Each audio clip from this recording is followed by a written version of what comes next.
Let us start with once again 16 और हम पढ़ रहे हैं जनाब इसमें सब्सिक्वेंट मेजरमेंट और सब्सिक्वेंट मेजरमेंट में हम पढ़ रहे हैं जनाब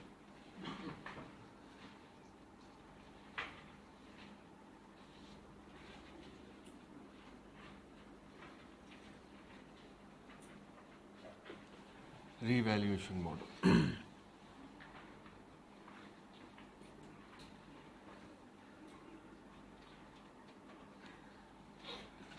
जनाब entity may opt for the revaluation model when एक एंटिटी बिजनेस ऑर्गेनाइजेशन जो है वो रीवैल्यूएशन मॉडल चूज कर सकती है। कब?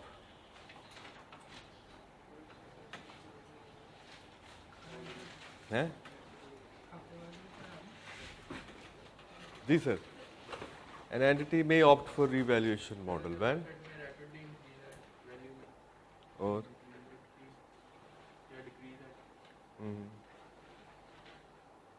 और लाइन क्या है? सही वाली line. when the fair value of an asset significantly different from its carrying value। तो जब एसेट की वैल्यू जो है वो मटीरियली सिग्निफिकेंटली डिफरेंट है उसकी कैरिंग वैल्यू से, तो एंटिटी जो है वो रीवैल्यूएशन मॉडल ऑप्ट कर सकती है। And once an entity opt for the revaluation model then there will be periodic revaluations. वहीं से कनेक्ट करेंगे ना जहाँ से हमने बात छोड़ी थी। अगर एक दफ़ा आपने रीवैल्यूएशन मॉडल ऑप्ट कर लिया है तो फिर पीरियोडिक रीवैल्यूएशंस हो, तो उसका मतलब था स्टैंडर्ड कहता है at least every 3 years।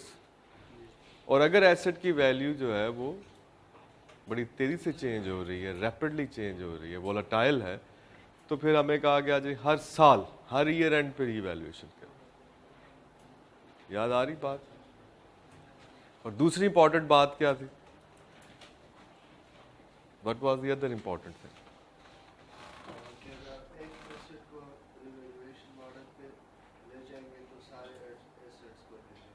When any one of the asset is being revalued, the whole class of the asset should be revalued। मतलब अगर आप बिल्डिंग को रीवैल्यू करते हैं किसी एक को, तो फिर बिजनेस के पास जितनी भी बिल्डिंग्स हैं जो उस क्लास में फॉल करती हैं उन सब को आपने रीवैल्यू करना है। जैसे फॉर एग्जांपल अगर आप अपने वेयर हाउस की बिल्डिंग्स रीवैल्यू करते हैं तो फिर आपको जितने भी वेयर हाउसेज हैं सबको रीवैल्यू करना पड़ेगा। समझ आ रही बात? सो ये बात याद रखनी है आपने थ्योरेटिकली। ये मल्टीपल चॉइस क्वेश्चन जो है उसमें आ सकती है। क्या आ सकती है? कब आप रीवैल्यू ऑप्ट कर सकते हैं? When the assets fair value is significantly different from its carrying value, and once entity opt for the revaluation model, then there should be periodic revaluation after that। सही? Periodic revaluation what means? Periodic से मुराद क्या होता है कि जहाँ for example अगर आपने आज रीवैल्यू किया है और आप फिर इसके 3 साल बाद फिर रीवैल्यू करेंगे, उसके बाद फिर 3 साल बाद रीवैल्यूएशन करेंगे, यानी कि उसकी फेयर वैल्यू असेस करेंगे कि अब क्या है 3 साल बाद। Periodic mean regular intervals. जब हम वर्ड यूज करते हैं periodic means after regular intervals. और अगर हमने कहा जी एसेट की वैल्यू ज़्यादा वोलेटाइल है तो फिर पीरियोडिक से मुराद क्या है? एवरी ईयर, हर साल के एंड पे आप उसको रीवैल्यू करेंगे।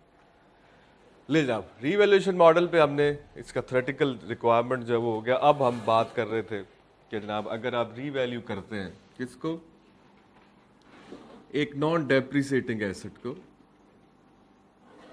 नॉन डेप्रिसिएटिंग एसेट जिसकी एग्जांपल हमने ली जनाब,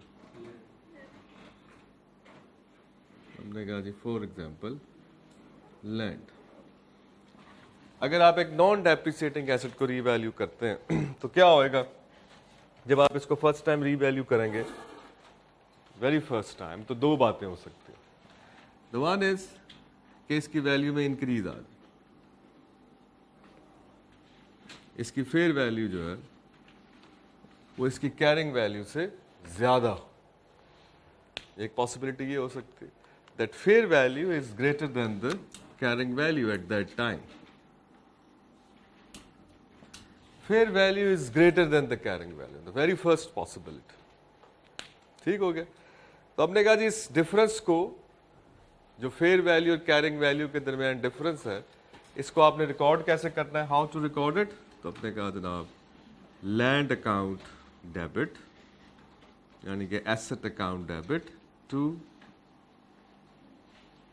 revaluation reserve account credit. To revaluation reserve account credit, एक पॉसिबिलिटी ये होगी। दूसरी पॉसिबिलिटी ये है कि इसमें डिक्रीज आ जाए।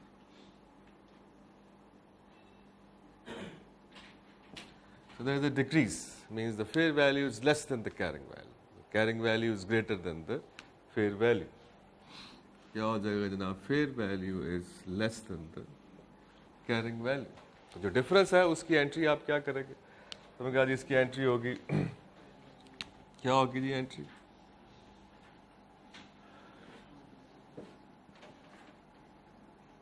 Profit and loss account debit to land account. अगर फर्स्ट टाइम ही डिक्रीज आ जाए तो लॉस किसको चार्ज हो रहा है, प्रॉफिट एंड लॉस। सही हो गया। अब ये जो आपके पास एंट्री है, फर्स्ट टाइम आपने किया तो इट वाज एन इंक्रीज। अब चूंकि आप पीरियोडिक और यहाँ डिक्रीज आ गया। अब चूंकि आप पीरियोडिक रिवैल्यूएशन में एक दफ़ा आपने रिवैल्यूएशन ऑप्ट कर लिया, तो अब आप लेटर ऑन फिर उसको रिवैल्यू करेंगे। जब आप उसको दोबारा रिवैल्यू करेंगे वंस अगेन, क्या होएगा, दो ही बातें हो सकती हैं, इट कैन बी इंक्रीज और it can be decrease. Sir अगर इसको ना रिवैल्यूएशन दोबारा की जाए, ऐसा हो सकता है कि फिर आपने IAS 16 को फिर कंप्लाई नहीं करेंगे ना। हमने शुरू में क्या क्या दिया, हमने कहा जी अगर आपने रिवैल्यूएशन एक दफ़ा कर दिया है, ये छेड़खानी शुरू कर लिया है, तो फिर स्टैंडर्ड ये कह रहा है कि फिर वो पीरियोडिक रिवैल्यूएशन हो जाएगा। ये नहीं है कि आप एक दफ़ा रिवैल्यूएशन करके तो बस दैट्स इट, ऐसे नहीं होगा, then it will be periodic revaluation. तो ये वाली ऑप्शन के हम बाद में करें ही ना, तो फिर आपको रिवैल्यूएशन मॉडल जो है वो विड्रॉ करना पड़ेगा उससे, फिर आपको दोबारा वापस किस में जाना पड़ेगा, कॉस्ट मॉडल में जाना पड़ेगा। ठीक हो गया। सो अगेन यहाँ पे इंक्रीज आएगा, यहाँ डिक्रीज। अगर तो इंक्रीज आया तो यही एंट्री दोबारा से आ जाएगी। ठीक, जैसे हम कहते फेयर वैल्यू है इसकी फॉर एग्जाम्पल 100 और इसकी कैरिंग वैल्यू थी 60, फर्स्ट टाइम रिवैल्यूएशन। तो अब आपकी एंट्री कितने से हो रही होगी, it will be with 40 with the difference. Carrying value 60 है और इसकी फेयर वैल्यू है 100। कैरिंग वैल्यू मीन जो आप बुक्स में बैलेंस शीट में शो कर रहे थे, मार्केट वैल्यू असेस की तो वो 100 है, तो डिफरेंस कितने का आ गया, 40 का। तो आपने फर्स्ट टाइम रीवैल्यूएशन की और एंट्री कर दी जनाब land account debit to revaluation reserve account credit with 40। अब आप जब सेकंड टाइम करते हैं तो सेकंड टाइम फर्दर इंक्रीज आ सकता है, मतलब ये 100 से, अब ये कितने होगी यहाँ पे बुक्स में 100 पे पड़ी होगी। फॉर एग्जांपल अब इसकी वैल्यू 100 से भी ज़्यादा है और 100 से ज़्यादा की पता चला जनाब ये कोई 130 है, 130। अब आप एंट्री क्या करेंगे, तो हम फिर वही एंट्री कर रहे होंगे, land account debit to revaluation reserve. कितने से जनाब, तो हम कहते हैं जनाब विद फर्दर 30। ठीक, अब यहाँ पर जब आपने सेकंड रीवैल्यूएशन की है सेकंड टाइम, तो इसकी वैल्यू क्या आ रही है बुक्स के अंदर, 100। For example now it is 130, तो आप कितने से ये एंट्री पास करोगे, will pass this entry with 30। अब दूसरी पॉसिबिलिटी ये हो सकती है कि इसकी वैल्यू जो है कि क्या हो जाए, डिक्रीज कर जाए, और डिक्रीज कर जाए कितने से, फॉर एग्जाम्पल हम कहते हैं अभी आपकी बुक्स में कितनी वैल्यू 100, फॉर एग्जाम्पल हम कहेंगे 70। तो अगर ये 70 है तो आप एंट्री क्या करेंगे, तो हमने कहा जी एंट्री करेंगे हम revaluation reserve debit to land, कितने से, विद 30।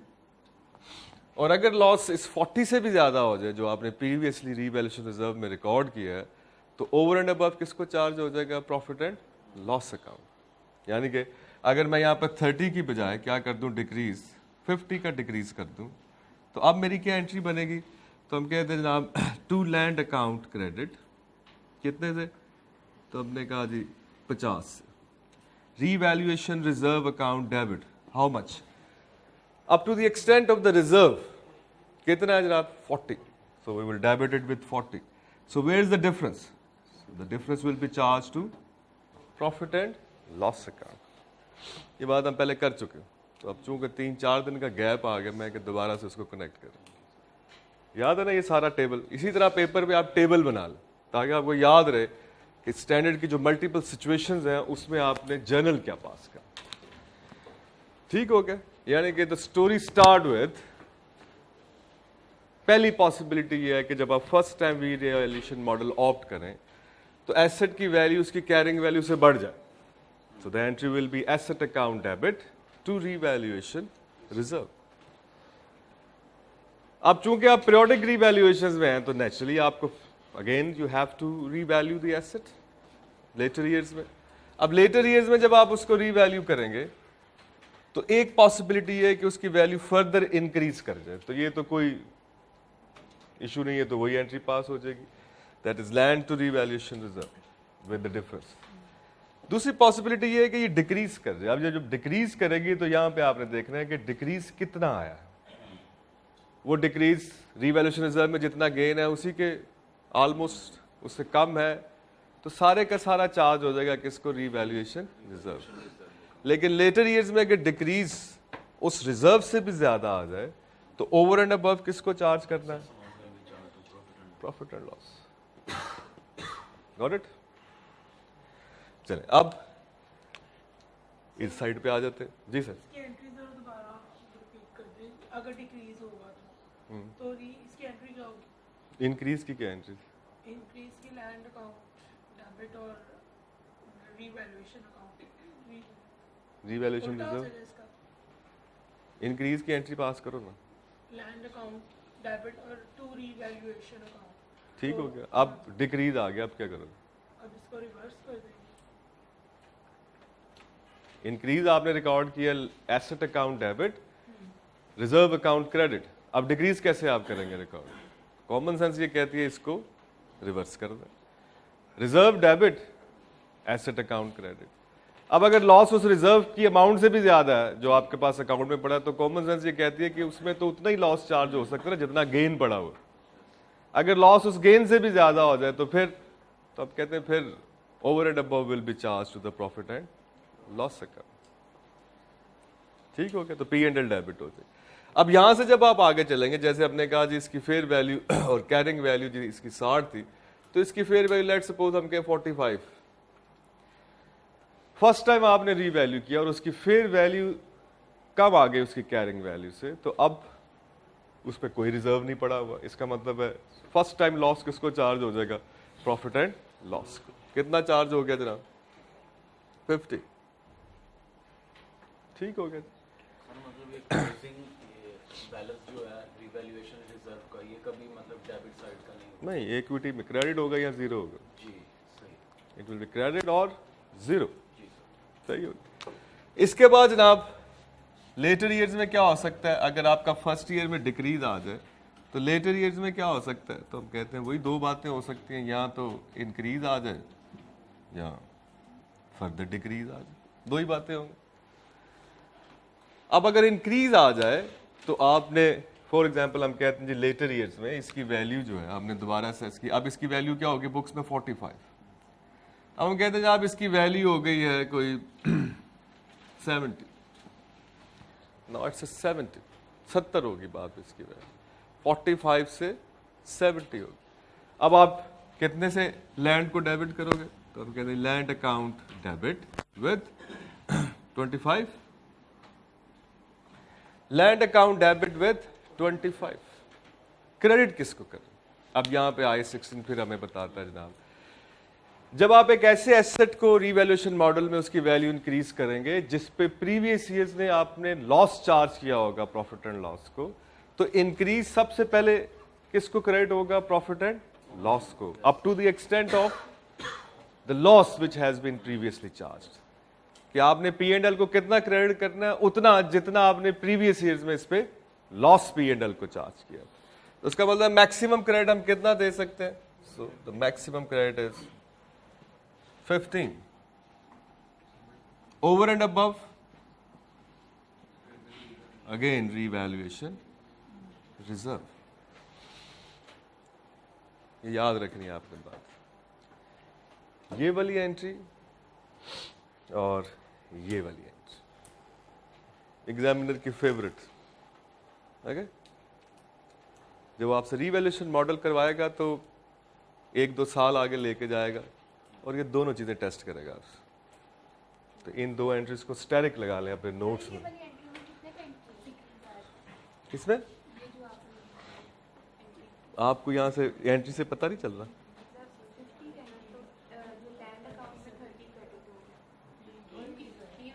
किस वाली एंट्री में आप बात करें? ये वाली एंट्री, इसमें लैंड अकाउंट में डिक्रीज कितने का है? 50। तो रीवैल्यूएशन रिजर्व को चार्ज हो गया 40, ओवर एंड अबव चार्ज हो जाएगा प्रॉफिट एंड लॉस अकाउंट। हमने दो पॉसिबिलिटीज की बात की ना। हम यहां से शुरू हुए, पहला साल, फर्स्ट टाइम आपने उसको रीवैल्यू किया तो डिफरेंस आ गया 40 का, वैल्यू बढ़ गई तो हमने ये एंट्री कर दी। अब जब आप सेकंड टाइम आएंगे, लेटर ईयर्स में आएंगे, तो हमने कहा जी दो पॉसिबिलिटीज, एक ये है कि वैल्यू बढ़ के 130 होगी तो आप 30 का गेन और रिकॉर्ड करते, लैंड टू रीवैल्यूएशन। एक पॉसिबिलिटी ये है कि आपकी लैंड की वैल्यू जो है वो डिक्रीज कर गई, एक 30 से और एक 50 से। ठीक, अगर 30 से डिक्रीज की तो सारे का सारा लॉस किसको चार्ज हो जाएगा? Revaluation reserve. अगर 50 से डिक्रीज कर गई तो लॉस जो है वो 50 का आ गया है, तो रीवैल्यूएशन रिजर्व में कितना गेन पड़ा है? 40। तो मैक्सिमम लॉस कितना चार्ज हो सकता है? रीवैल्यूएशन 40। ओवर एंड अबव कितना किसको चार्ज होगा? Profit and loss. तो दो पॉसिबल सिनेरियोज बनाए ना, ताकि हम स्टैंडर्ड के रूल को जो है वो इंटरप्रेट कर सके किस तरह से ये बात हो। सर ये जो दो पॉइंट्स है ना, 2 PNL 15 से हुआ और ये 10 से हुआ, ये नहीं मुझे समझ आई। ये दोबारा से कितना डिक्रीज आया लैंड? 320 नहीं, इंक्रीज आया ना उधर। आप फर्स्ट हाँ, इंक्रीज आ गया 25 का।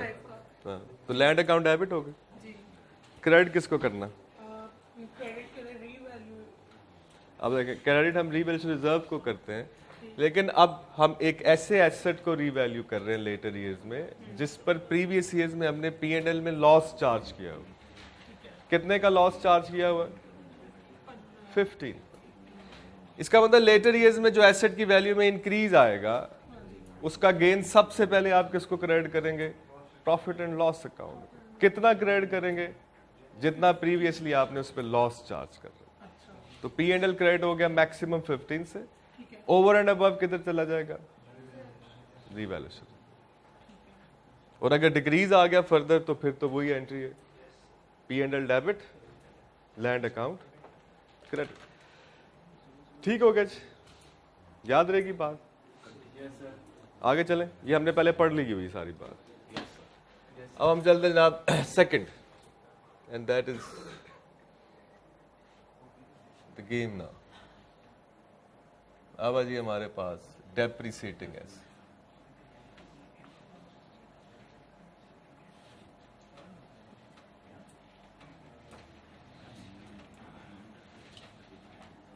डेप्रिसिएटिंग एसेट, अब ध्यान से जरा। Depreciating asset means for example building. हम बात कर रहे हैं जी किसकी? बिल्डिंग।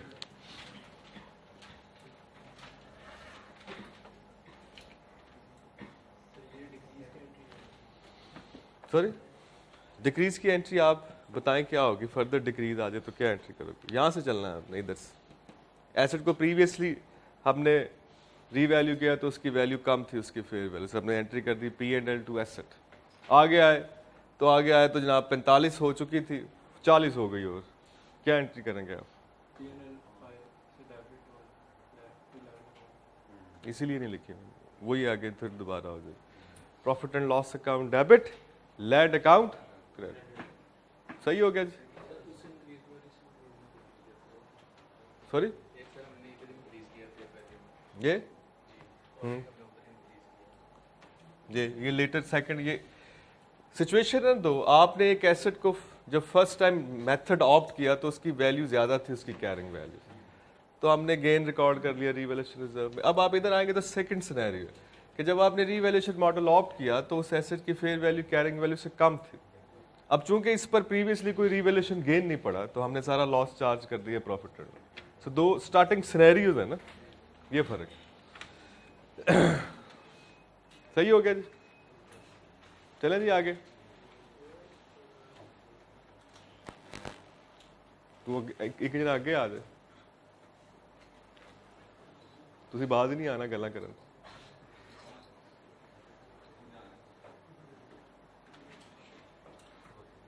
लेकिन अब डेप्रिसिएटिंग एसेट है हमारे पास बिल्डिंग, तो बिल्डिंग के बारे में एक छोटी सी एग्जांपल लिख लें, फिर उसी को लेके आगे चलते हैं। An entity purchase a building, an entity purchased a building 10 years ago. An entity purchased a building 10 years ago. ना कर यार, hello. An entity purchased a building 10 years ago at a cost of 100,000.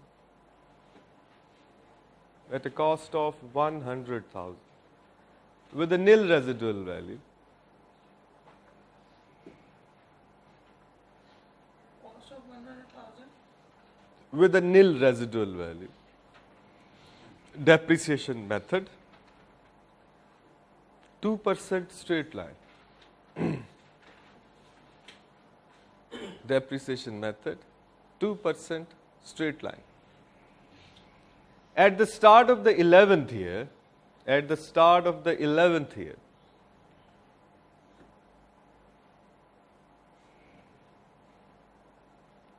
the entity decide to revalue the building at the start of the 11th year. The entity decide to revalue the building.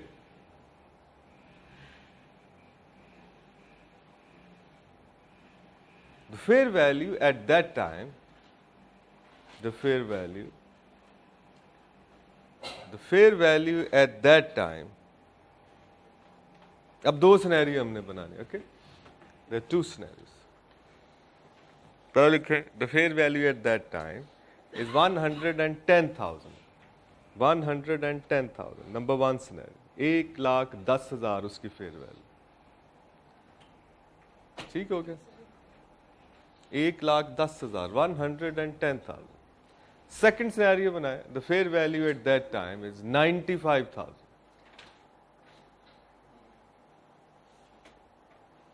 1,10,000 पहला scenario, the fair value at that time is 110,000। Second scenario है, the fair value at that time is 95,000। सही हो गया। अब आप देखें कि अगर हम यहां पर बिल्डिंग अकाउंट बनाएं, कंपनी के लेजर में जाएं, तो हमें पता है जी दो अकाउंट होंगे।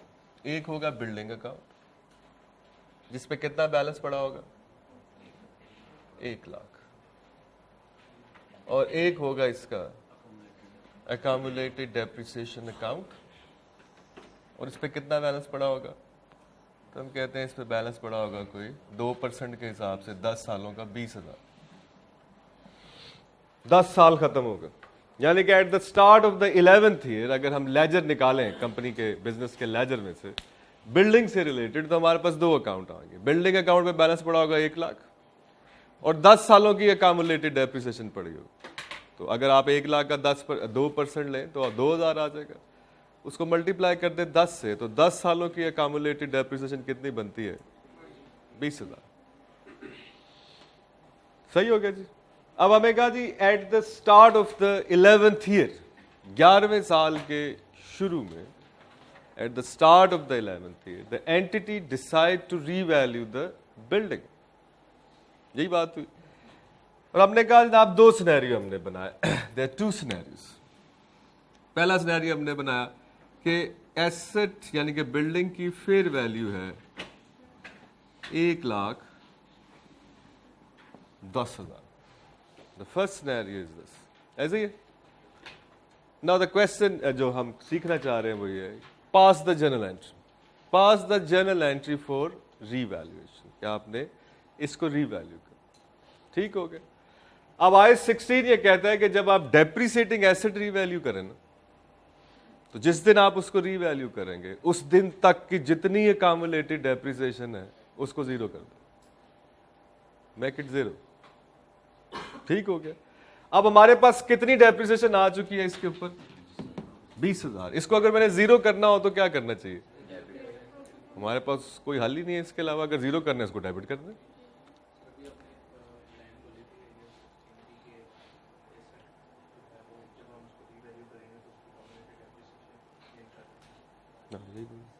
तो उसको नील करना है तो हमने क्या करना है, उसको क्या कर दें? डेबिट कर दें। तो क्या एंट्री बनेगी पहली? Accumulated depreciation account debit with 20,000 to building account. Credit किसको कर दें? To building account, cost account 20,000। अब एसेट अपनी किस वैल्यू पे आ जाएगा? कैरिंग वैल्यू पे आ जाएगा। यानी कि अगर मैं ये एंट्री पोस्ट करूं यहां पे, तो बिल्डिंग अकाउंट क्रेडिट हो गया कितने से? 80,000 से, सॉरी 20,000 से।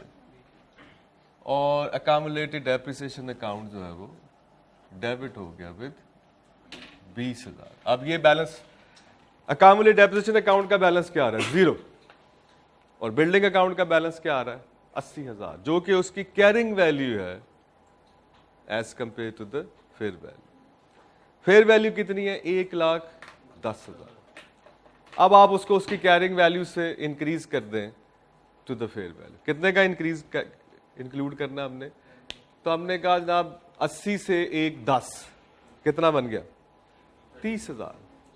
आपने उसको 1,00,000 से नहीं उठाना, आपने उसको कहां से उठाना है? हम क्या वर्ड यूज कर रहे हैं? Carrying value. कैरिंग वैल्यू कितनी क्या होती है? Cost minus accumulated. तो उसकी कैरिंग वैल्यू कितनी बन रही है? 80,000। उसकी फेयर वैल्यू कितनी है? 1,10,000। तो कितने का इंक्रीज आ गया? तो एंट्री हमें पता है, क्या एंट्री करेंगे हम? लैंड है या बिल्डिंग है? Building account debit to revaluation reserve account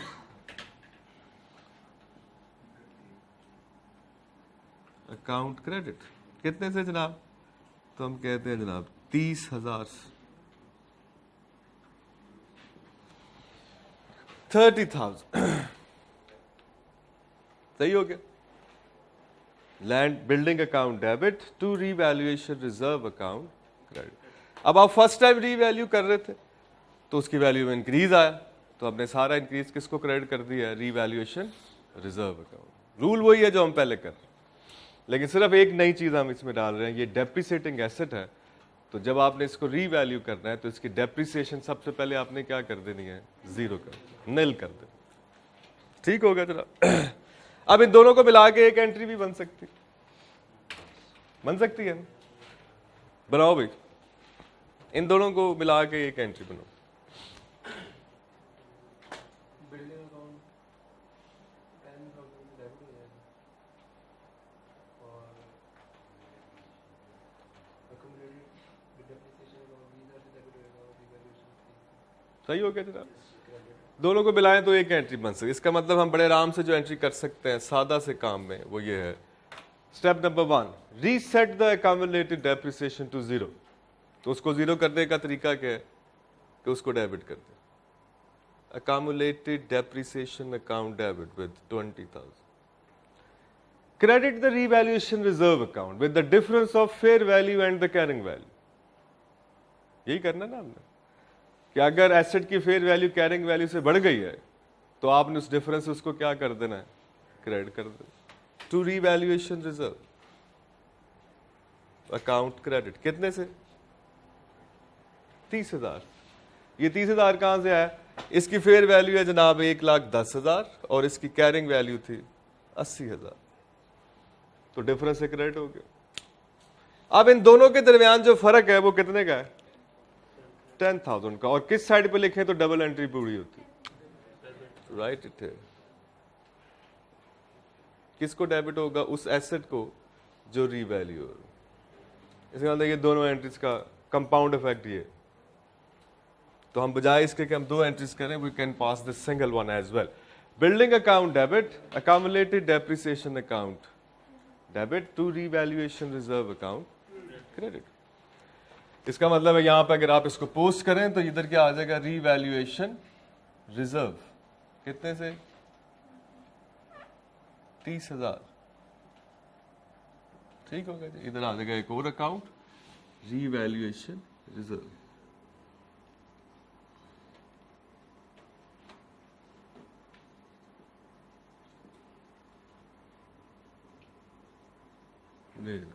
revaluation reserve पे कितना बैलेंस आ जाएगा, 30,000. ऐसे ही चलो. अब दूसरी पॉसिबिलिटी हमने क्या की जी कि फेयर वैल्यू जो है वो कितनी है, तो हमने कहा the fair value is 95,000. Fair value is 95,000. ले जी पास करें एंट्रीज की रीवैल्यूएशन. सिंगल एंट्री पास करनी एक, यानी कि कंपाउंड एंट्री अगर बनाए. अगर फेयर वैल्यू उसकी 95,000 है तो क्या डबल एंट्री होगी? करें कितने से? 20,000. accumulated depreciation डेबिट कितने से जी? 20,000. फिर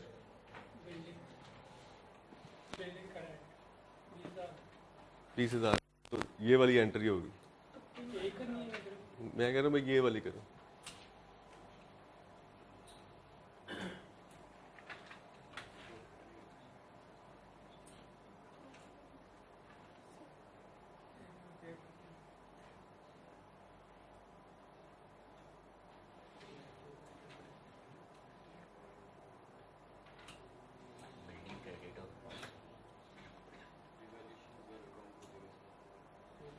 दूसरा अकाउंट कौन सा होगा? क्रेडिट. कितने से? फेयर वैल्यू कितनी है? 95,000. कैरिंग वैल्यू कितनी है? 80,000. So fair value is greater than the carrying value. कितने से? 15,000. ठीक. अब इन दोनों का डिफरेंस क्या है? 5,000. कहां पे लिखें? Credit side. किसको? To building. चलो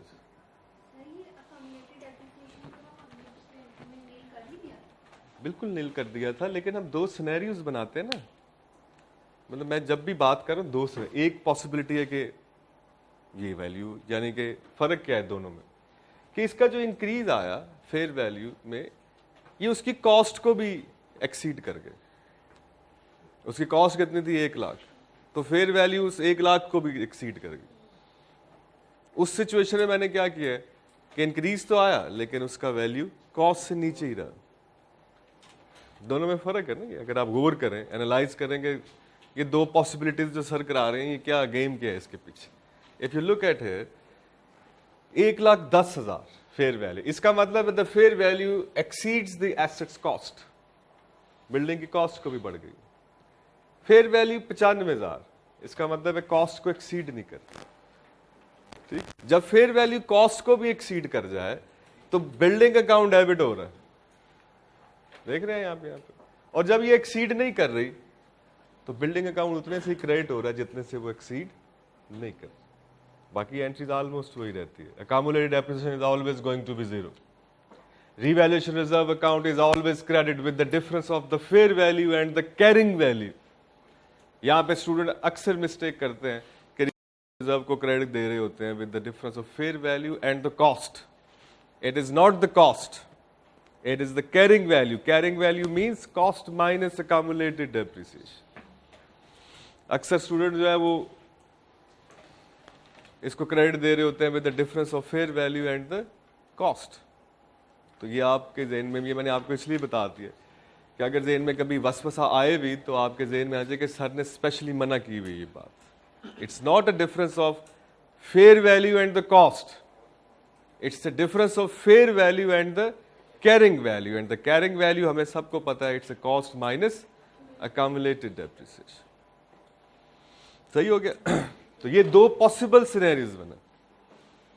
ठीक हो गया. अब तीसरा सिनेरियो लिखें, ये नोट कर लो. चाहे Carrying value means the value, the value at which we are reporting the asset on the face of the SOFP is a carrying value. अब लैंड में तो चूंकि वो अकामुलेट डेप्रिसिएशन होती ही नहीं, इसलिए उसकी कॉस्ट ही कैरिंग वैल्यू बन जाती है। लेकिन हमने वर्ड यूज कैरिंग वैल्यू इसलिए किया ना, क्योंकि हमने आगे डेप्रिसिएटिंग एसेट में भी आगे करना था। फिर वहां पे आके हम कहते हैं यहां पर आपने कैरिंग वैल्यू लेनी है, वहां पे आपने, तो ये तो गलत हो जाएगा।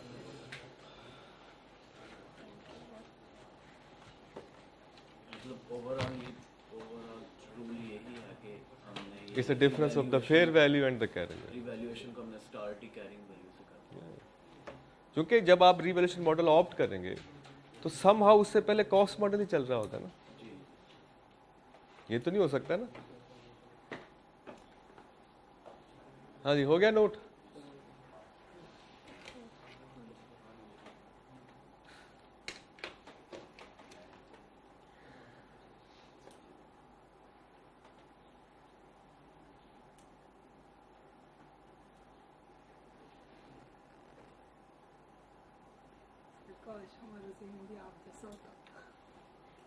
Now look at the, write down the third scenario.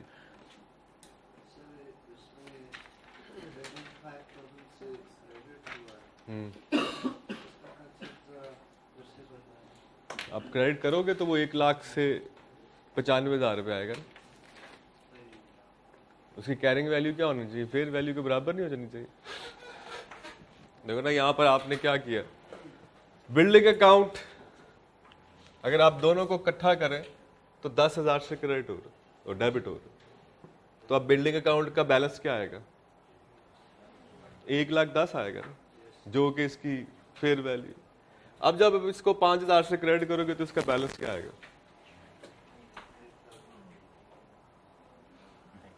5,000 से क्रेडिट करो अगर बिल्डिंग अकाउंट को, तो इसका बैलेंस क्या आएगा? 95। तो 95 क्या है? जो उसकी फेयर वैल्यू। तो कैरिंग वैल्यू किसके बराबर हो गई? फेयर वैल्यू के। तो रिवैल्यूएशन मॉडल में आप यही करना चाह रहे हैं ना कि एसेट की कैरिंग वैल्यू को उसकी फेयर वैल्यू के बराबर करना चाह रहे हैं। यहीं से अब स्टोरी शुरू हुई है ना। हमने रिवैल्यूएशन मॉडल क्यों ऑप्ट किया है कि उसकी फेयर वैल्यू जो है वो कैरिंग वैल्यू से सिग्निफिकेंटली डिफरेंट है, और हमारा ऑब्जेक्टिव अब क्या है कि हम एसेट को उसकी जो कैरिंग वैल्यू है उसको उसकी फेयर वैल्यू पे रिपोर्ट करना चाहते हैं। तो वो वहीं पे आ गए हम। ठीक हो गया। अब लिखे जी third scenario, look at, write down the third. आपने लिखा पहला फेयर वैल्यू 1,10,000, ये 11वें साल का शुरू है।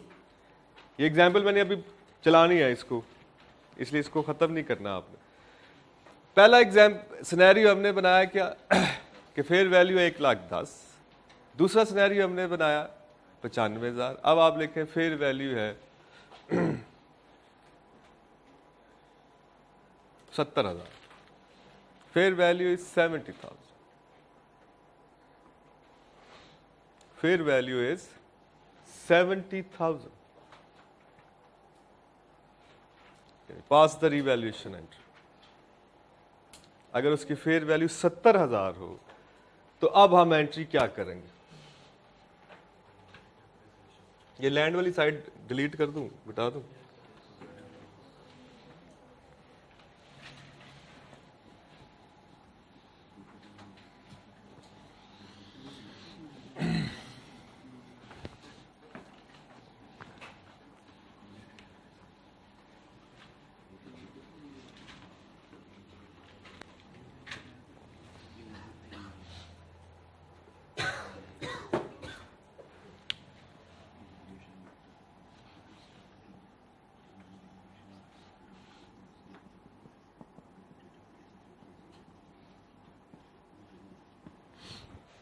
चलो जी, पास द डबल एंट्री। क्यों भाई? करो पास। अगर फेयर वैल्यू 70,000 हो तो क्या एंट्री हो? वो करें। हाँ जी, पूरा बोलो, क्या एंट्री होगी सबसे पहले? accumulated depreciation account debit with amount 20,000। आगे जी,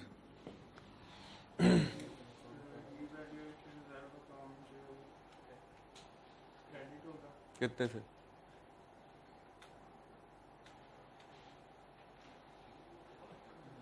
फेयर वैल्यू कितनी है? कैरिंग वैल्यू कितनी है? 1 लाख है। 80,000 कैरिंग वैल्यू 80,000। फेयर वैल्यू कितनी है? इंक्रीज आया कि डिक्रीज? अब क्या करें? इसका मतलब रिजर्व तो नहीं करेक्ट होगा, गेन तो है नहीं है, तो किसको क्या करें अब? रीवैल्यू को डेबिट करते हैं या प्रॉफिट एंड लॉस को डेबिट करते हैं?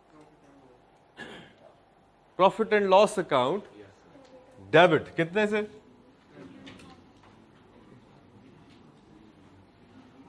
10,000 से। ऐसे ही 80,000 और 70,000 का डिफरेंस कितना है? 10,000। Profit and loss account debit, क्योंकि आप एसेट को रीवैल्यू कर रहे हैं फर्स्ट टाइम और उसकी फेयर वैल्यू उसकी कैरिंग वैल्यू से कम, so there is a loss. ये मैंने वही तीनों सिनेरियोज बनाए हैं जो लैंड में बनाए थे। समझ आ रही बात? इसका मतलब आपने फर्स्ट टाइम रीवैल्यू किया तो दो ही पॉसिबिलिटीज हैं, या तो एसेट की फेयर वैल्यू कैरिंग वैल्यू से ज्यादा होगी, या फिर एसेट की फेयर वैल्यू कैरिंग वैल्यू से कम होगी। अगर ज्यादा है तो आपके पास वो दो पॉसिबिलिटीज पड़ी, अगर कम है तो इधर आ गया। अगर कम हुई तो क्या एंट्री करेंगे? अकामुलेटेड डेप्रिसिएशन तो आपने जीरो करनी ही करनी है, उसको डेबिट करना, and the difference will be charge. अब हम यहां पे आगे 80,000 और 70,000, so the carrying value is greater than the fair value, so it means asset पे रीवैल्यूएशन लॉस आ गया। और ये ऐसा एसेट है जिसपे अभी तक हमारे पास प्रीवियसली कोई गेन नहीं पड़ा हुआ, we don't have any kind of gain. इसका मतलब है कि स्ट्रेट अवे लॉस किसको चार्ज होना है? Profit and loss account. So profit and loss account debit, तो क्रेडिट किसको कर दे? To building account.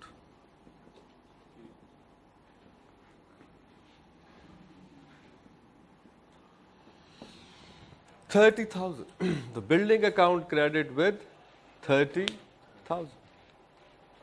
सही हो गया? तीन पॉसिबिलिटीज हो सकती। अब ये यहां पर जो दो पॉसिबिलिटीज हैं ये तो सिंपली मैंने आपको डबल एंट्री समझाने के लिए किया, लेकिन स्ट्रेट अवे दो ही पॉसिबिलिटी है, या तो फेयर वैल्यू कैरिंग वैल्यू से बढ़ जाएगी या कम होगा। देयर आर टू पॉसिबिलिटीज मेन। डन? चलो जी, ये किस साल का शुरू था बिल्डिंग का? 11वें साल का शुरू। तो अब हम आगे at the end of the 11th year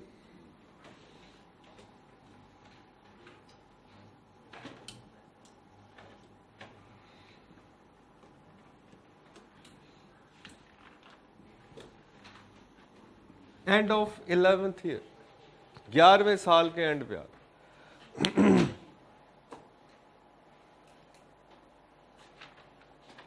मतलब आपको सिंपली मैं क्या कर रहा हूं उसको हमने रीवैल्यूएशन कब पास की है? हमने रीवैल्यूएशन पास की है 11वें साल के शुरू। सही हो गया? अब हम आ रहे हैं 11वें साल के एंड पे, इसका मतलब 1 साल गुजर गया। 1 year हैज बीन पास्ड। ठीक, 1 साल जब गुजर गया तो अपने कहा जी क्या हुआ, 1 साल गुजरेगा तो क्या करना है? तो हमने कहा जी हमने एक डेप्रिसिएटिंग एसेट था उसको रीवैल्यू किया था। ठीक, सिनेरियो 1 क्या था? सिनेरियो 1 एसेट की फेयर वैल्यू कितनी थी? 1,10,000। यही था जी, 1,10,000। अब आप 1 साल गुजर गया तो IAS 16 ये कहते हैं कि यार इसको डेप्रिसिएट तो करना है ना, आपने यूज कर रहे हैं आप इसको, अब इसकी डेप्रिसिएशन कैसे निकाल? तो अपने पास कॉपी पे लिखें जनाब, depreciation of a revalued asset, heading लिखें अपने पास कॉपी में, depreciation of a revalued asset.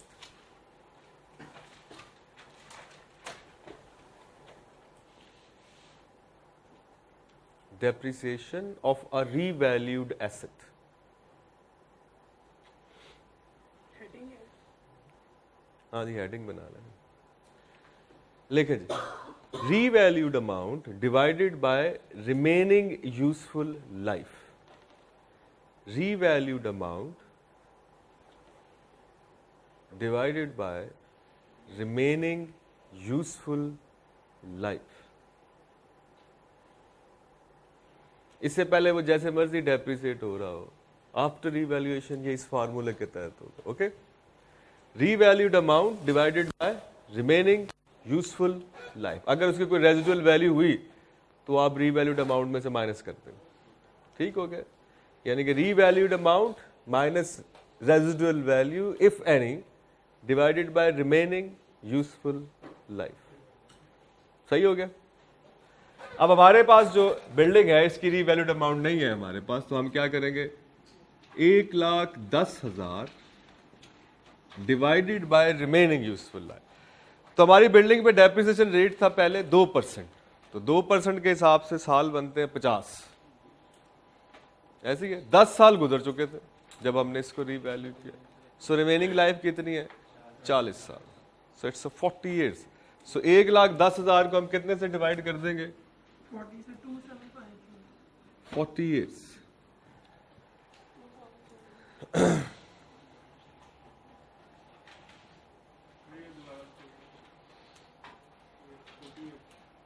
Originally हमने जो बिल्डिंग खरीदी, मैंने आपको लिखवाया था इस पर डेप्रिसिएशन रेट 2%, 2% ही लिखवाया था ना। तो 2% के हिसाब से एसेट की यूजफुल लाइफ कितनी बनती है, 50 साल बनती है, 50 साल ही बनती है। तो हम कब इसको रीवैल्यू कर रहे हैं, in the 11th year, eight the start of the 11th year. इसका मतलब है कितने साल गुजर चुके हैं, 10 साल। सो रिमेनिंग कितने रह गए, 50 minus 10, so it's 40 years. So it's always remaining useful life, यानी कि क्या फॉर्मूला बना, revalued amount minus residual value if any divided by remaining useful life. इससे पहले जैसे मर्जी straight line method, return down value method, जो भी चल रहा हो, आपने आफ्टर रीवैल्यूएशन इसको ऐसे ही लेना। सही हो गया, revalued amount minus residual value divided by remaining useful life. तो अगर इस फॉर्मूले को हम अपनी एग्जांपल पे लगाएं तो डेप्रिसिएशन कितनी आती है, 1,10,000 डिवाइडेड बाय 40, तो कितनी बन गई, 2,750। तो डेप्रिसिएशन की एंट्री तो हमें आती है, क्या एंट्री बनती है जनाब, depreciation account debit to accumulated depreciation account। तो जीरो के बाद इसे दोबारा फिर चला देंगे। सही हो गया ना, 2,750 depreciation account debit to accumulated depreciation। Entry वही है, आपको याद है पुरानी entry, depreciation to accumulated depreciation 2,750। So 1,10,000 divided by 40,000।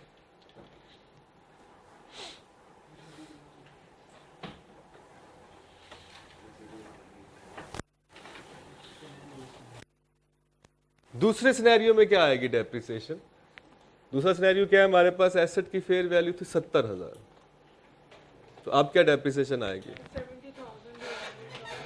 70,000 divided by 40 years.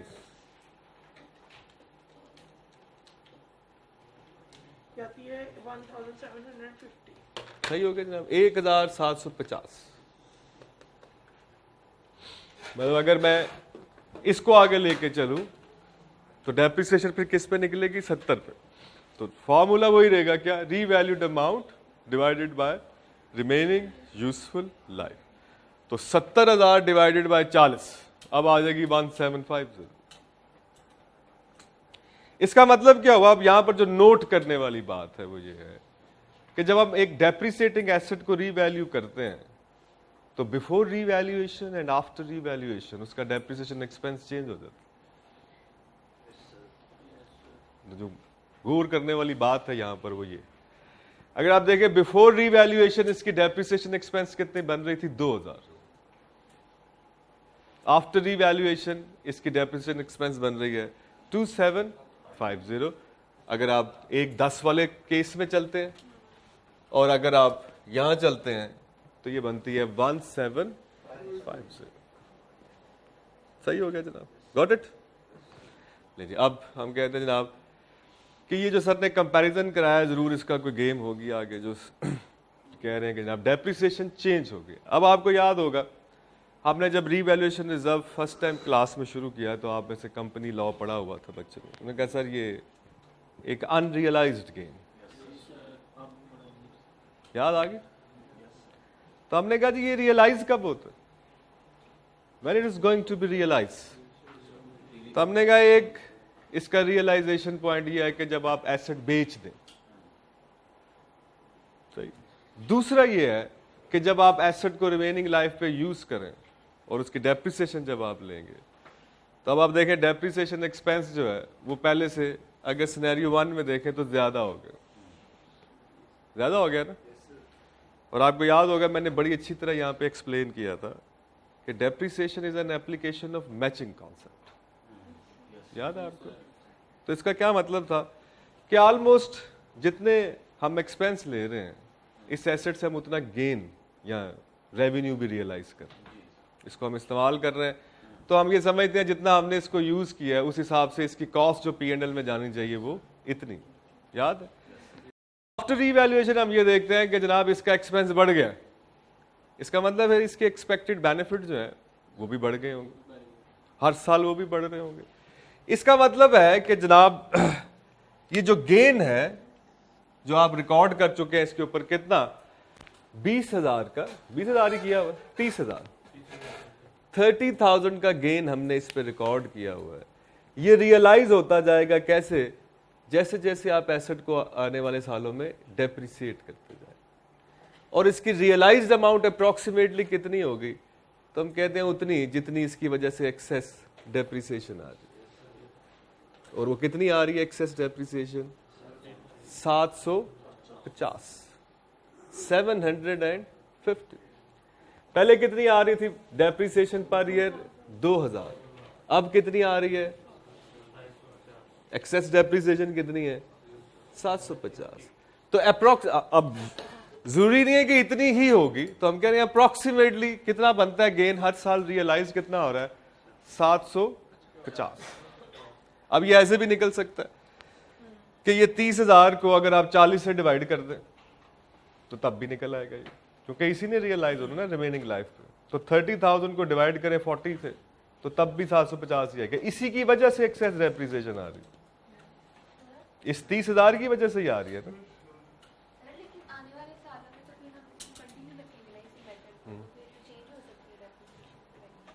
हाँ तो फिर हो जाएगा, फिर वो गेन में भी तो चेंज आएगा। नहीं, अब आप आगे चलेंगे 2-3 साल बाद दोबारा रीवैल्यू कर तो उसकी फेयर वैल्यू यहाँ तो पहली वाली फेयर वैल्यू से और बढ़ जाएगी, यहाँ कम हो जाएगी, यही होएगा। तो फिर यही प्रोसेस चलना शुरू हो, फिर वहीं से उस पॉइंट से हम आगे चलेंगे revalued amount divided by remaining useful life, then again यही सिलसिला शुरू हो जाएगा। सर अगर एसेट ज्यादा वोलेटाइल है तो फिर उसको हर ईयर एंड पे कर रहे हम, डेप्रिसिएशन के साथ वो रिवैल्यूएशन भी चेंज होती जाएगी। और सर रिवैल्यूएशन मेथड अडॉप्ट करने के बाद मतलब उसकी वैल्यू जो है वो एक्सीड कर रही है, लेकिन उसके जो बेनिफिट है रिवैल्यूएशन के बाद 1 साल ज्यादा है उसके बाद कम होते जा रहे हैं, तो रिड्यूसिंग बैलेंसिंग नहीं, हमने वो वहां पर हमने ये कह दिया कि जब आप एसेट को रीवैल्यू कर रहे हैं तो इसका मतलब है कि उसकी फेयर वैल्यू कंटिन्यूसली बढ़ रही है या चेंज हो रही है। तो इसका मतलब है कि अब वो वाली परसेप्शन जो है कि स्ट्रेट लाइन और रिड्यूसिंग मेथड जो है वो सीज हो गई है, अब यही चलेगी revalued amount divided by remaining useful life. वो वाला परसेप्शन आपका साल अगर वो फायदे कम दे रहा है तो हम दोबारा उसे रीवैल्यू उसको करेंगे, दोबारा करेंगे।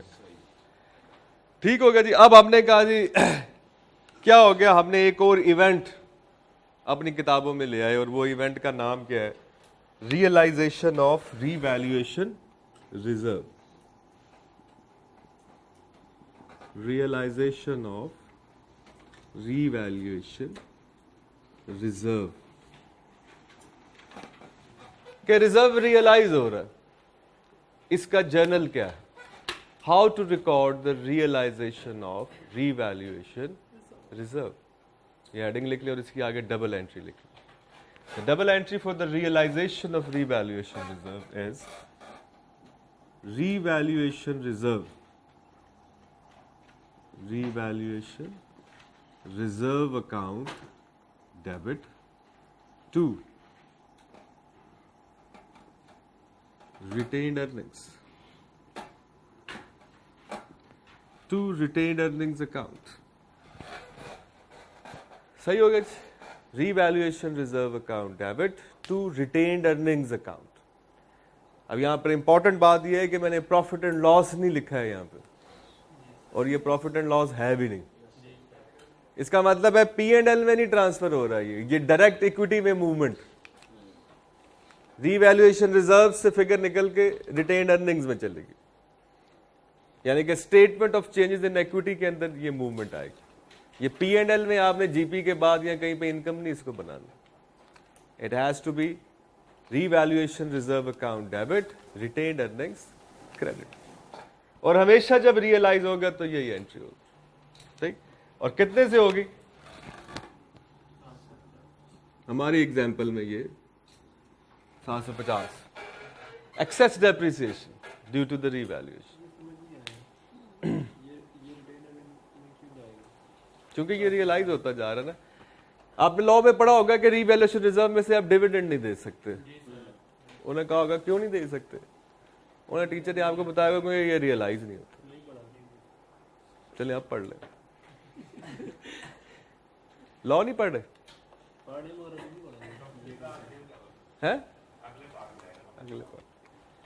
अच्छा, पहले जिन्होंने इस दफा पढ़ लिया उस वक्त कंपनी लॉ इकट्ठा होता था ना लॉ।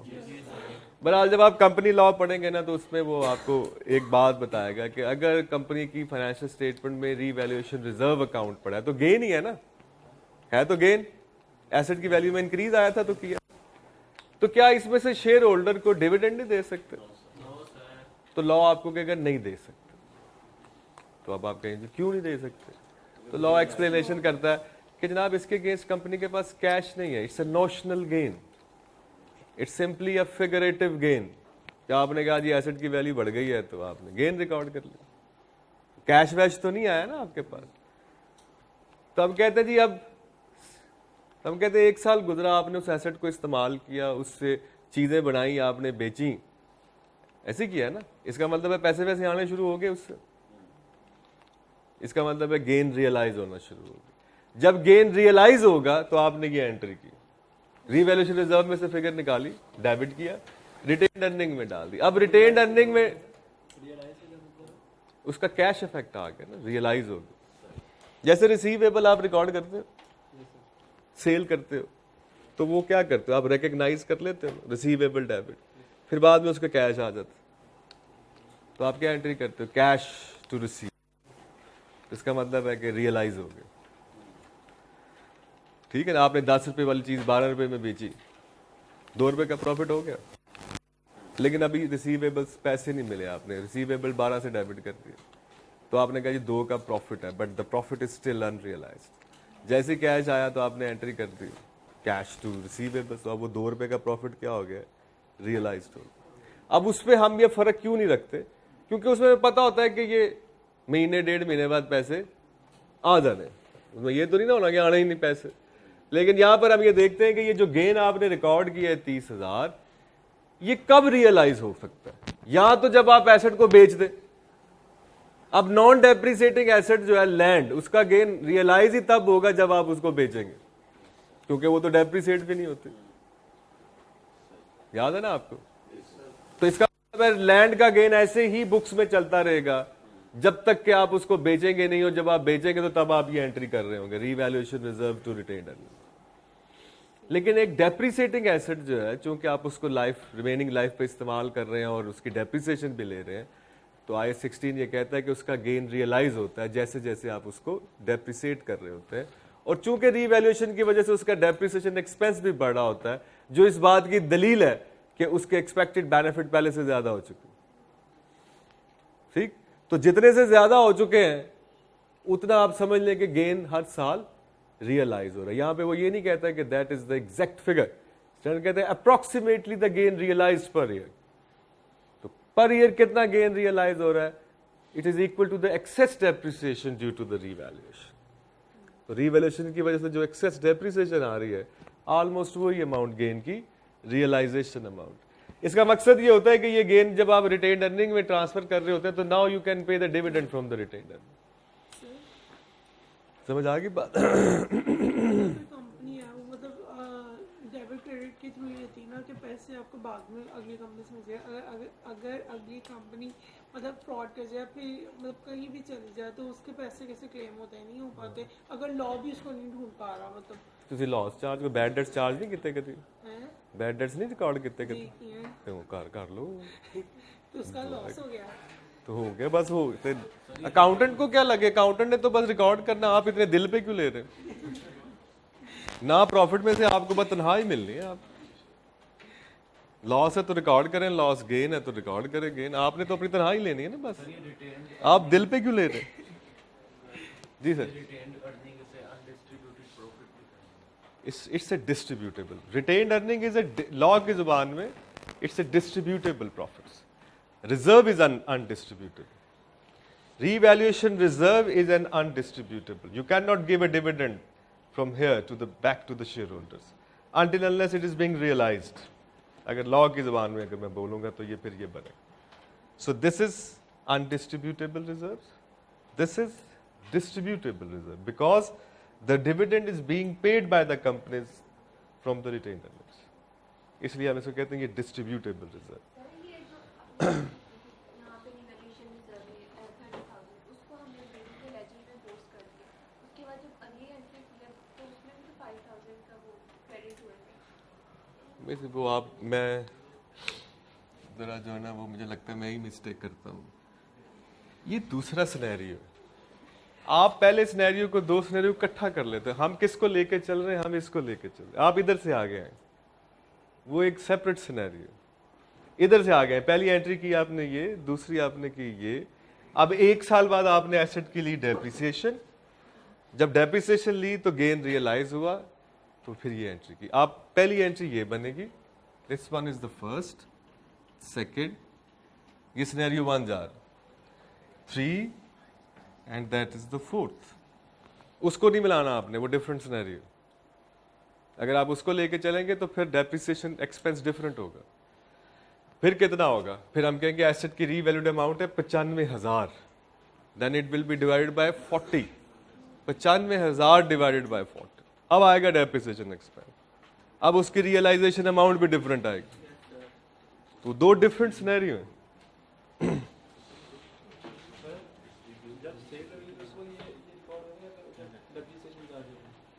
दोनों टाइम होगा ना। जब सेल होगा तब तो सारा का सारा इकट्ठा ही रियलाइज हो जाएगा, तब वो किस्तों में नहीं हो रहा होगा ना। जब ये हो चुका होगा तो फिर वो दोबारा नहीं होएगा। मेरी जान पे बाकी 30,000 में से बाकी कितना बच जाएगा? 750 माइनस कर दो, 29,250 बच गया होगा। जब बिकेगा तो 29,250 रियलाइज हो जाएगा। अगर 5 सालों बाद रियलाइज हुआ तो 750 ज़रब 5 कितना बन गया? वो हो चुका होगा, बाकी बचा होगा वो रियलाइज हो जाएगा। समझ आ गई ना बात? अब आप देखें, इस एंट्रीज को पोस्ट करें अगर हमारे पास ये लेजर अकाउंट हमने खोला, तो हमने इसको रीवैल्यू किया जब, तो हमने कम्युलेटेड डेप्रिसिएशन कर दिया डेबिट, 0 कर दिया हुआ। बिल्डिंग अकाउंट को हमने डेबिट कर दिया हुआ 30,000 से, 20,000 से क्रेडिट। अब आपने जो तीसरी एंट्री पोस्ट करनी है इधर लेजर में, तो क्या एंट्री है? Depreciation account debit to accumulated depreciation, यही एंट्री। तो हम यहां पे लिख देंगे जनाब डेप्रिसिएशन कितने से? 2,750। इसमें बैलेंस कितना आ जाएगा? 2,750। और चौथी एंट्री हमने की revaluation reserve debit, retained earnings credit. Retained earnings कितने से? इस पे कितना बैलेंस आ गया? 29,250, यही आएगा ना इस पे बैलेंस। अब अगर आप बिजनेस की एसओएफपी में जाएं और स्टेटमेंट ऑफ फाइनेंशियल पोजीशन देखें, तो नॉन करंट एसेट बिल्डिंग कितने पे आ रही होगी? तो हम कहेंगे जहाँ एसओएफपी में बिल्डिंग के बैलेंस कितना है? 1,10,000, ऐसे ही 110 ही है ना उसका बैलेंस। माइनस अकामुलेटेड डेप्रिसिएशन कितनी है? 2,750। ले जी, ये आ गई इसकी वैल्यू। कितनी आ गई जनाब? 1,07,000। ऐसे ही 250, 1,07,250। और जनाब आप आएंगे इक्विटी सेक्शन में, और इक्विटी सेक्शन में रीवैल्यूएशन रिजर्व कितने पे रिपोर्ट हो रहा होगा? 29,250 पे। और प्रॉफिट एंड लॉस में डेप्रिसिएशन कितनी आ रही होगी? 2,750। ठीक हो गया? चलें अब आप एक काम करें जल्दी से, 12वें साल के एंड पे क्या होगा वो करें। Eight the end of the 12th year इस लेजर को आगे लेके चलो। इसका कितना बैलेंस आ गया? इसका बैलेंस आ गया 1,10,000। इसका बैलेंस आ गया 29,250। इसका बैलेंस आ गया 2,750 at the end of the 11th year. इसको आगे लेके चले, 12वें साल का लेजर बनाए। Prepare the ledger for the 12th year. Copy पे ओपन करें तीनों अकाउंट और इसको 12वें साल के एंड पे लेके जाए।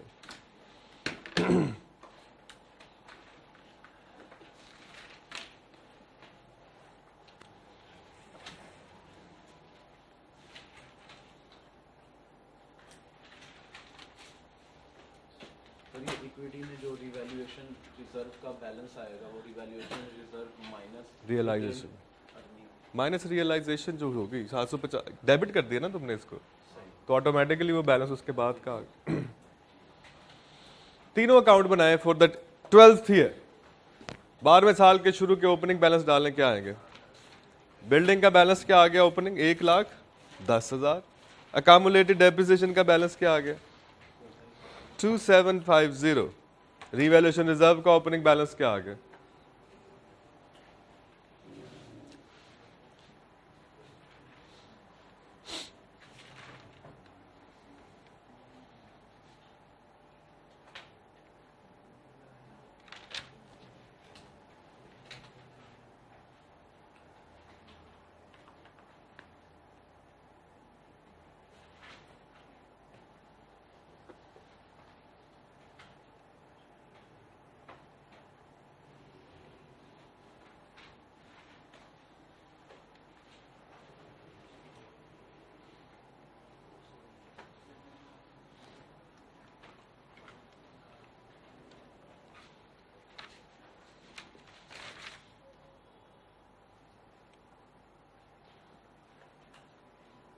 मेरा क्वेश्चन है, जब हम एक्यूमुलेटेड डेप्रिसिएशन को डेबिट करेंगे तो प्रॉफिट एंड लॉस पे फर्क नहीं पड़ेगा सर? उससे फिर वो प्रॉफिट भी ज़्यादा हो जाएगा तो उससे नहीं, किस वक्त? जैसे अभी ये इस सिनेरियो में क्या building account debit, accumulated depreciation भी डेबिट किया हमने। 20,000। जी जी तो P&L को तो हमने छेड़ा ही नहीं। सर, जब एक्यूमुलेटेड डेप्रिसिएशन डेबिट होगा अच्छा सॉरी तो हमने P&L को तो छेड़ा ही नहीं। सॉरी डेप्रिसिएशन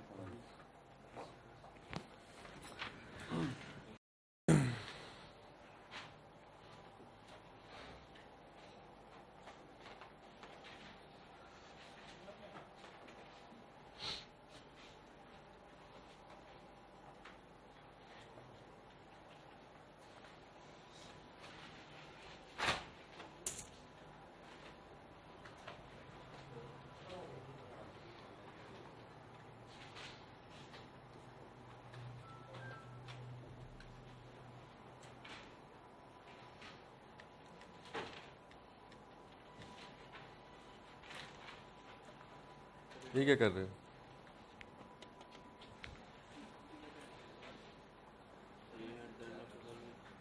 हम्म? 12 सालों के बाद जो बचेगी उसकी 1,10 फिर क्यों ले रहे हो? सर उस सिनेरियो में 1,10,000 रिवैल्यूएशन की है तुमने दूसरे साल के एंड? नहीं ना की। 1,10,000 तो नहीं लेना यहाँ, तो 1,07,250 को डिवाइड करो 39।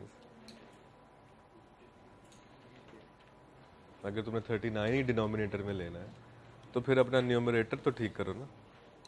न्यूमरेटर तुम पिछले साल का ले रहे हो, डिनोमिनेटर तुम अगले साल का ले रहे हो।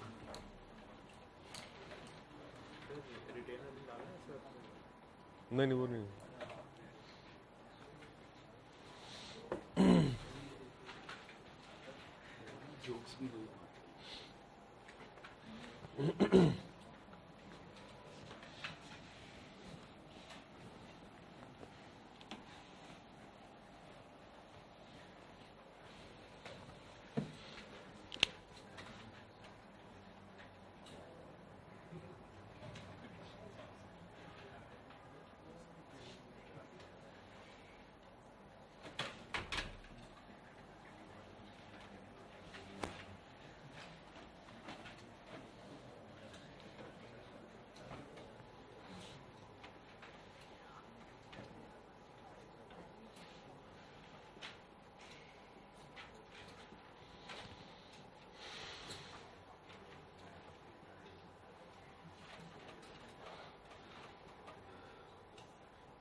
लेना आप ये जरा कर लिया होगा आपने, ये दिस इज 11th ईयर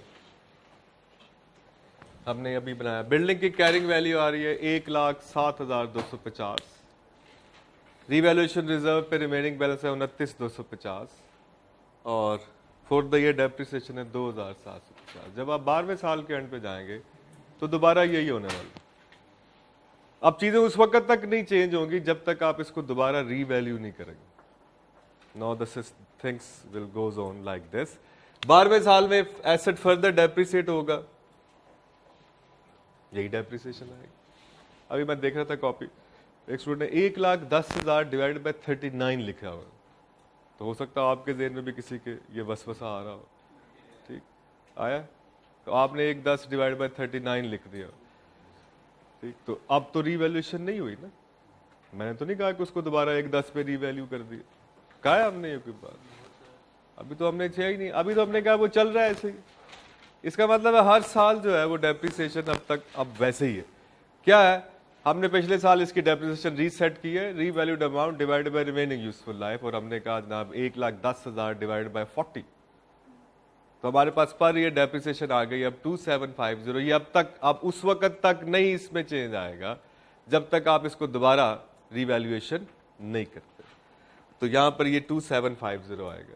अगर आपको 39 यूज करने का ज्यादा मतलब रिमेनिंग यूजफुल लाइफ यूज करनी है, कोई थोड़ा सा तंग कर रहा है कोई अंदर, तो फिर आप 107,250 को डिवाइड करेंगे 39 से, you will get the same again.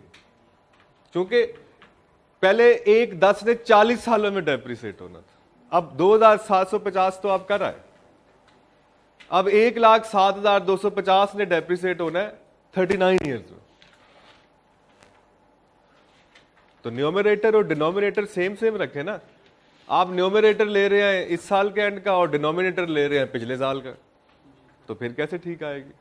फिर तो खराब हो जाएगी डेप्रिसिएशन। ठीक, अगर आप 107,250 को डिवाइड करें 39 से, you will get the same, it's 2,750। ठीक हो गया। सो डेप्रिसिएशन आ गई।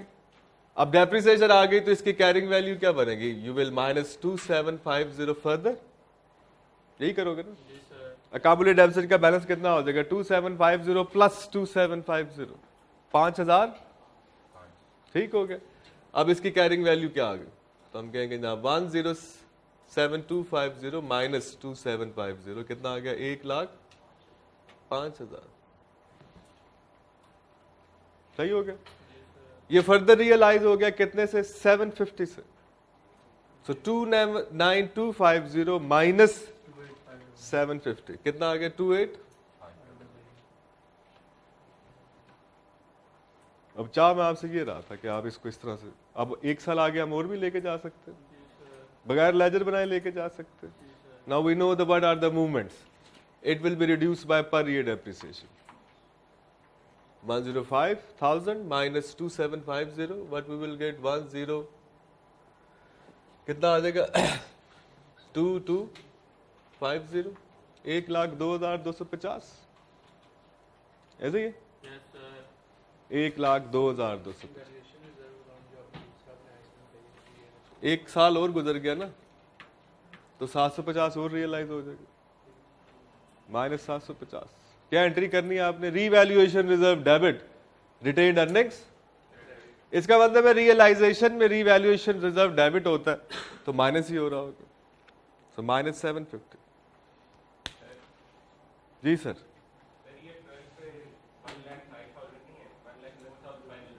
1,00,000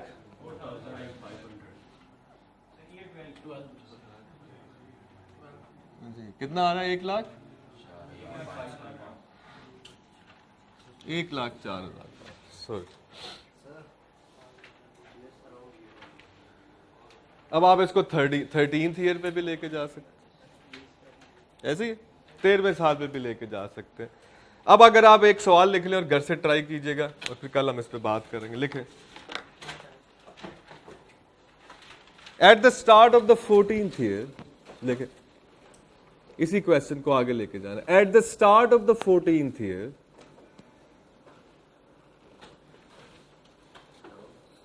at the start of the 14th year, building revalued again.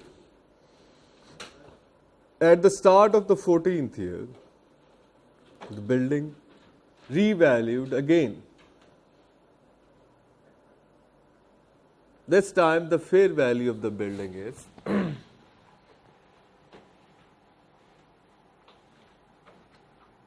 this time the fair value of the building is 1,20,000. This time the fair value of the building is 1,20,000. 120,000. Prepare financial statement extract for the end of the 14th year and 15th year. This time the fair value is 1,20,000. 14वें साल के शुरू में building की fair value है 1,20,000. सही हो गया? Requirement है prepare financial statement extract. Prepare financial statement extract for the year ending 14th and 15th.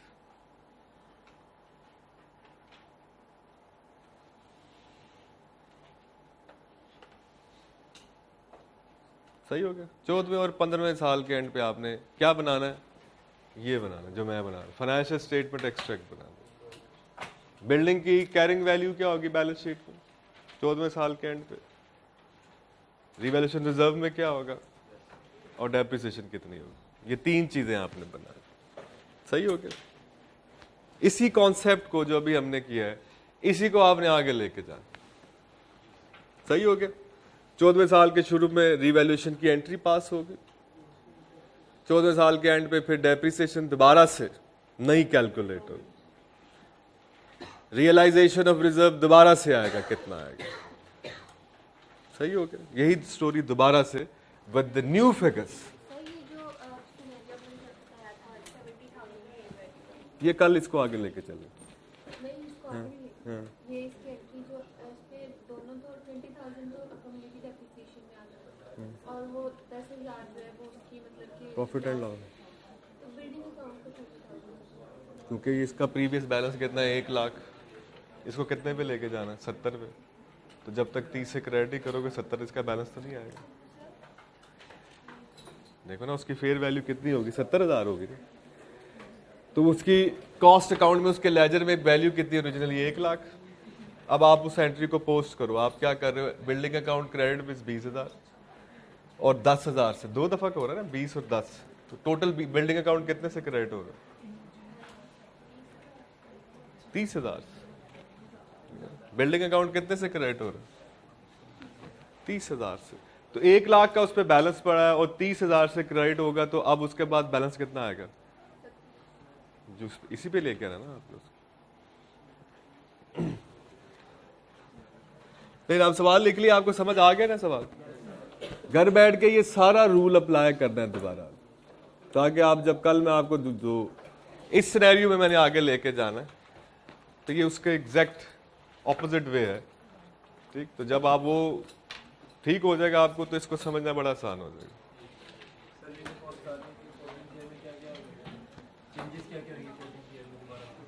Asset revalue हुआ साल के शुरू में. जब एसेट साल के शुरू में रीवैल्यू होगा तो 14वें साल के एंड पे जाके जब तुम डेप्रिसिएशन निकालोगे तो डेप्रिसिएशन अब ये नहीं होगी. Once again it has to be revalued amount divided by remaining useful life. Change हो जाएगी. और जब ये चेंज होगी तो फिर रिवैल्यूएशन रिजर्व की अमाउंट गेन रियलाइज की अमाउंट भी चेंज हो जाएगी. एंट्रीज यही दो हैं. मैं एक्चुअली वही लेगा. दोनों ही चेंज हो रहे हैं. एंट्रियां यही है दो लेकिन ये अमाउंट्स चेंज हो जाएंगे. अब जैसे मैंने अभी आपको लिखवाया कितनी अमाउंट लिखवाई 1,20,000. तो जब आप डेप्रिसिएशन निकालोगे तो 1,20,000 divided by remaining useful life. तो कितने साल गुजर गए? पहले आपने 40 पे किया था. 3 साल और गुजर गए. 11 गुजरा, 12 गुजरा और 13. तो 3 years have been passed. तो 40 में से 3 निकल गए. बाकी कितने बच गए? 37. 1,20,000 डिवाइडेड बाय 37.